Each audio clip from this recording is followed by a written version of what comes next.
Bienvenidos amigos a un nuevo encuentro con la ciencia. Estamos en un encuentro de historia, la historia de París. Y esto porque en el año 1976, cuando llegué a este país, la gente me hablaba del 68. Tenía la impresión que algo había pasado de extraordinario porque la gente no olvidaba en el 76 y continuaban hablando hasta los 80. Estamos con Daniel Gut, que es un personaje especial porque es descendiente d'un communard, como le apel a esa gente que vivió en el siglo XIX, esa experiencia extraordinaria que todo el mundo conoce. Y él también vivió el año 68 aquí en París. Quisiéramos un testimonio directo, cómo él experimentó y qué significa para él esa experiencia histórica. Gracias, merci Daniel pour accepter cette interview. Tu es parisien, ta famille, tous tes ancêtres presque, tu te rappelles, sont parisiens. 68. Qu'est-ce que tu faisais à 68? Quelle expérience directe que tu peux nous raconter pour avoir une idée de cette année? Alors en mai 68, j'avais presque 16 ans, mais pas encore. J'étais au collège et le collège était fermé parce que c'était la grève partout, les professeurs, nous on était trop jeunes pour se mettre en grève, mais enfin bon, il y avait quand même un petit peu d'effervescence dans le collège. Et puis voilà, donc le collège a été fermé, ça nous arrangeait bien. Donc on avait nos journées de libre et les transports, il y en avait de moins en moins. Et donc c'était pas facile d'aller à Paris, puisque moi j'étais en banlieue, en proche banlieue, mais c'était quand même pas Paris. Mais un jour, j'ai eu envie quand même d'aller voir un petit peu ce qui se passait. Qu'est-ce qu'on t'a raconté à ton quartier, à Bourg-la-Reine? À Bourg-la-Reine, il ne se passait pas grand-chose. Hein. Bourg-la-Reine, c'est toujours une petite... On t'a raconté des choses qui se passent à Paris, comme on te disait... Ah ben... Il y avait quand même la radio. Oui. La télévision parlait pas beaucoup. Ils ne montraient pas d'images. Ils avaient ordre, la télé avait ordre par le gouvernement de dire un minimum de choses sur... De Gaulle était au pouvoir. Il y avait pas d'images, très peu d'images à la télévision française sur les événements, mais il y avait la radio. Par la radio, on avait quand même un petit peu d'informations, puis il y avait les journaux. Il y avait les journaux quand même. Donc là, il y avait un petit peu d'informations. Et on disait beaucoup de choses, on racontait beaucoup de choses, et forcément, quand on a 16 ans, on a envie on a envie d'en savoir un petit peu plus. Alors, j'avais eu des informations un petit peu sur le climat par ma mère qui travaillait au Conseil de l'Ordre des architectes. Et un beau jour, ils ont vu arriver les étudiants des Beaux-Arts qui ont occupé le Conseil de l'Ordre.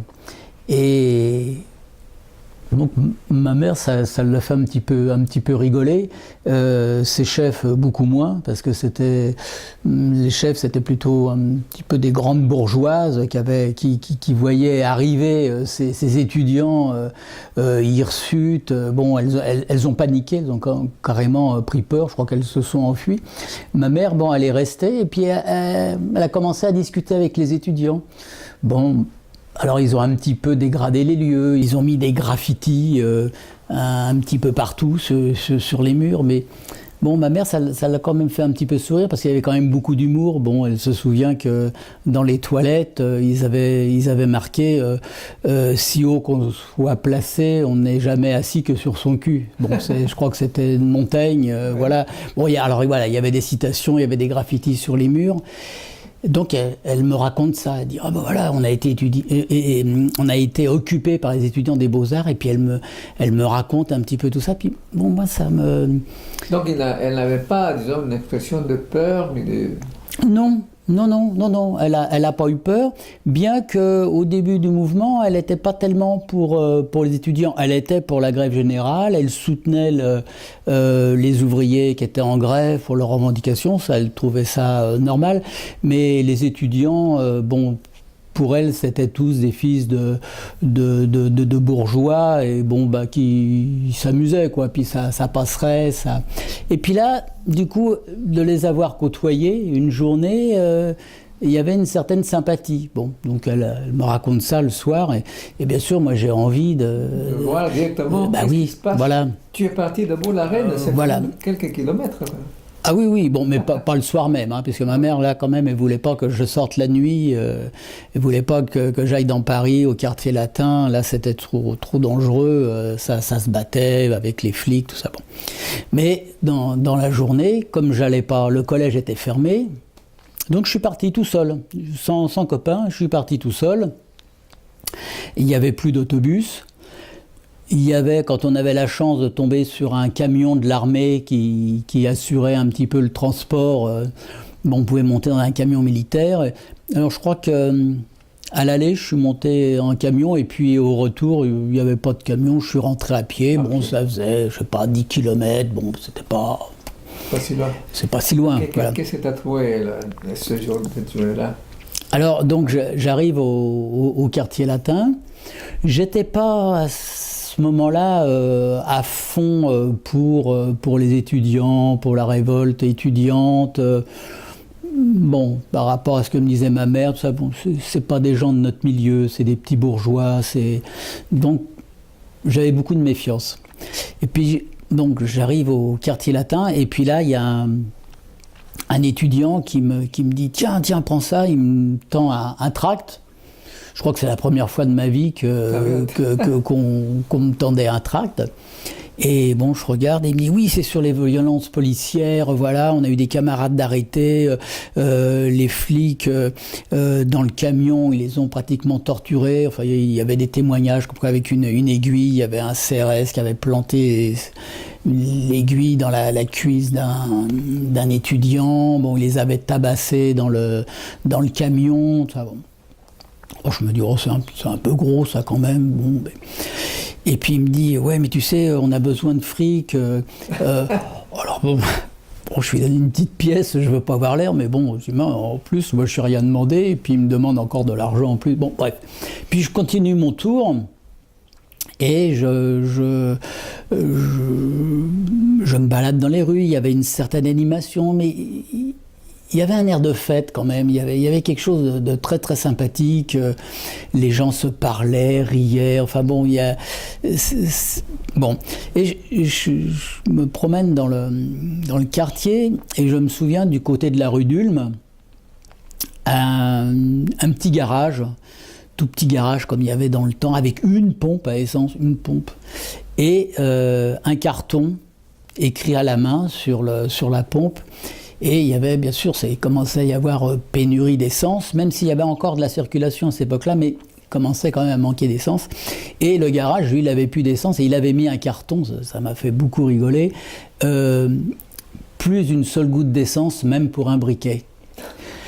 Et j'ai trouvé que même si le garagiste faisait aussi de l'humour, il se passait quelque chose, quoi. C'est qu'il y a, voilà, il y avait, oui, c'était une fête populaire. Il y avait quelque chose dans l'air. Et puis bon, je continue mon périple. Je passe devant la Sorbonne. Ah oui, là, je me souviens, la Sorbonne. Pour la première fois de ma vie, je vois les étudiants donc occupaient la Sorbonne. Et dans les étages, tout là-haut, la Sorbonne, il y a un endroit, il y a comme un petit observatoire astronomique, une petite coupole. Et je me souviens, il y avait une fenêtre pas très loin de la coupole, là il y avait un barbu avec les cheveux longs et qui était en train de mettre un drapeau rouge et noir. Je n'avais jamais vu de drapeau rouge et noir, j'ai trouvé ça très très beau, là, l'association du rouge et du noir. Voilà, c'est la première fois de ma vie que je voyais un drapeau rouge et noir. Et puis donc je descends c'est la rue Saint-Jacques, là. Et bon, j'arrive en bas, là, sur le boulevard Saint-Michel. Et là, je vois c'était les étudiants qui faisaient la circulation, parce qu'il y avait les embouteillages, les feux rouges ne marchaient plus, enfin, et c'était les étudiants qui faisaient la circulation. Bon, j'ai trouvé ça très très drôle. Et il était 4 heures de l'après-midi à peu près, et donc c'est l'heure où le Monde, journal du soir, arrivait dans les kiosques. Et là, il y avait un attroupement, il y avait, je sais pas, une centaine de personnes autour du petit kiosque, et le type arrive avec son sidecar pour livrer ses journaux. Oh, il avait une pile de journaux comme ça, pas plus, donc il donne aux marchands, et là, tout de suite, il est dévalisé, et forcément, il y a un journal pour 10 personnes, et là, je vois les gens qui avaient eu la chance d'avoir un journal, qui faisaient la lecture aux autres, quoi. Il y avait des petits groupes comme ça, et chacun faisait la lecture aux autres, et tout le monde commentait l'actualité. Et bon, il fallait que je reparte, voilà, que je rentre chez moi quand même. J'avais du chemin, mais tout le long du chemin, et jusqu'à Bourg-la-Reine, sur toute cette grande avenue là, la route nationale, les gens s'interpellaient et disaient qu'est-ce qui se passe, il paraît que De Gaulle est parti, il y a la vacance du pouvoir, qu'est-ce qui se passe, où est-ce qu'il est, enfin, vraiment tout le monde s'interpellait, il y avait vraiment un esprit, et puis c'était l'époque où je commençais à lire le Canard enchaîné, donc un journal satirique qui a un style un petit peu particulier quand on n'est pas habitué. Donc quand on découvre le Canard enchaîné, on n'est pas habitué à son style. Je ne comprenais pas tout, mais bon, il y avait quand même des choses que je comprenais. Et donc ça, c'était dans les jours qui suivaient, hein, mon périple au quartier latin. Et je retrouve. À la politique déjà. Bah là, voilà, ouais. Voilà, oui, là. Tu as vu toute la partie initiale, et puis les journaux qui parlent de politique. Les gens commençaient à s'intéresser à l'État, en fait, au gouvernement. Qu'est-ce qui se passe? Oui. Et puis moi, je commence à m'intéresser un petit peu à la politique, quoi. Et dans le Canard enchaîné, je trouve justement les témoignages que j'avais lus sur le papier, enfin des témoignages similaires sur les violences policières. Et là, je me dis, si le Canard enchaîné en parle, c'est que c'est vrai. Puisque dans la famille, on disait toujours, quand le Canard enchaîné dit quelque chose, ils vérifient leurs informations pour pas être attaquables, tout ça. Donc, si c'est écrit dans le Canard enchaîné, c'est que c'est vrai. Donc, à partir de là, je passe du côté de la révolte, de la révolution, et voilà, ça ne m'a pas quitté. Alors, maintenant, déjà, il y a eu beaucoup de changements dans l'histoire. Tu penses que ça a servi à quelque chose, ou ça... Bah, bien sûr, ouais. Enfin, bon, pour moi, comme pour beaucoup de gens de ma génération, c'est un point de repère, hein, dans ma vie. Il y a avant 68 et après 68, j'ai des souvenirs alors quelquefois que j'arrive pas bien à resituer, je me dis bon alors est-ce que c'était avant? Oh oui, c'était avant 68, voilà. Oui, pour moi c'est un repère dans ma vie. Ma vie, elle a complètement changé. Je pense que s'il n'y avait pas eu 68, je pense que j'aurais pas eu la même vie. Enfin, les choses se seraient pas déroulées de la même manière. Oui, je pense.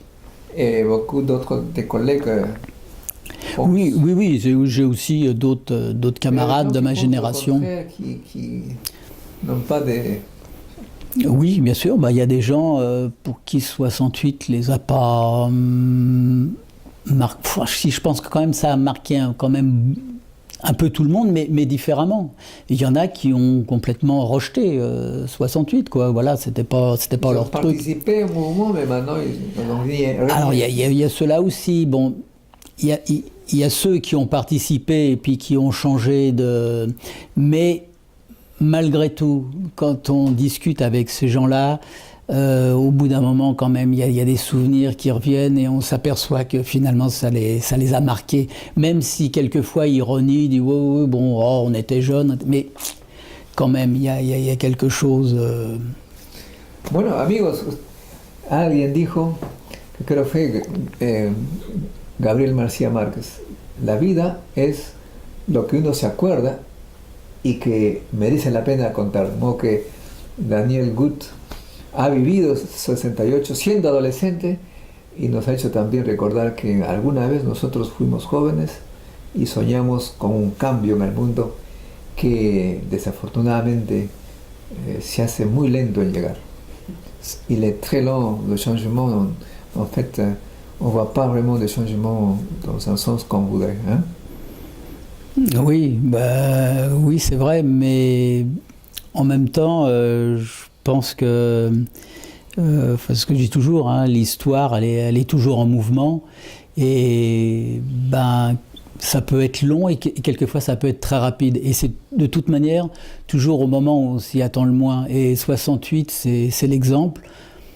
Personne ne s'attendait à 68, ou peut-être quelques artistes, quelques cinéastes comme Godard, comme Chris Marker, puis des écrivains qui ont pu entrevoir quelque chose se passait dans cette société, ou allait se passer, parce que c'était tellement enfermé, ça pouvait pas durer éternellement, donc ça allait exploser, ça allait péter.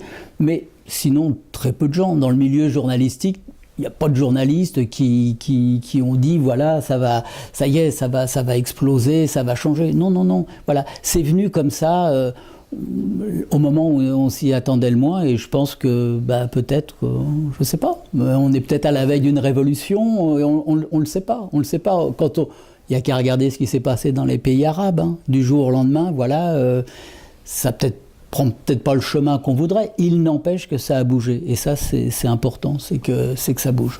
Bueno, muchas gracias. Merci beaucoup, Daniel.